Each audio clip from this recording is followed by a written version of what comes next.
महाभारत के युद्ध में कौरवों और पांडवों के बीच भयंकर संग्राम चल रहा था। कौरवों की ओर से सेनापति भीष्म पितामह थे, जो अपने युद्ध कौशल से प्रतिदिन हजारों पांडव सैनिकों का संहार कर रहे थे। लेकिन दुर्योधन को संदेह था कि भीष्म जानबूझकर पांडवों को नहीं मार रहे हैं।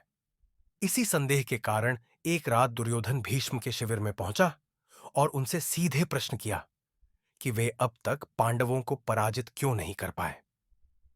दुर्योधन के कठोर शब्दों से दुखी होकर भीष्म ने उसे आश्वासन दिया कि अगले दिन युद्ध का अंत कर देंगे। उन्होंने अपनी दिव्य शक्ति से 5 अचूक तीर अभिमंत्रित किए और कहा कि इन तीरों से वे पांडवों का वध कर देंगे। लेकिन दुर्योधन को अब भी संदेह था, इसलिए उसने चतुराई से वे तीर अपने पास रख लिए ताकि युद्ध के समय स्वयं उन्हें भीष्म को सौंपे। इस घटना की जानकारी पांडवों को एक गुप्तचर के माध्यम से मिली।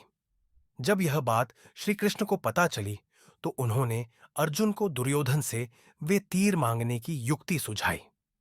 श्री कृष्ण ने अर्जुन को याद दिलाया कि एक बार अर्जुन ने दुर्योधन को यक्षों और गंधर्वों से बचाया था और दुर्योधन ने कृतज्ञता में अर्जुन को कोई भी वरदान मांगने का वचन दिया था। अर्जुन यह सुनकर दुर्योधन के शिविर में पहुंचा और उसने दुर्योधन से वही 5 तीर मांग लिए।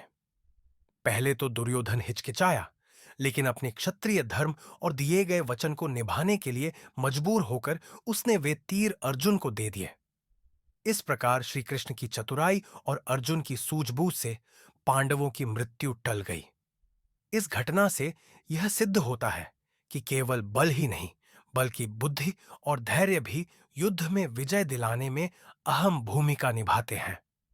अंततः महाभारत के युद्ध में पांडवों की जीत हुई और धर्म की स्थापना हुई।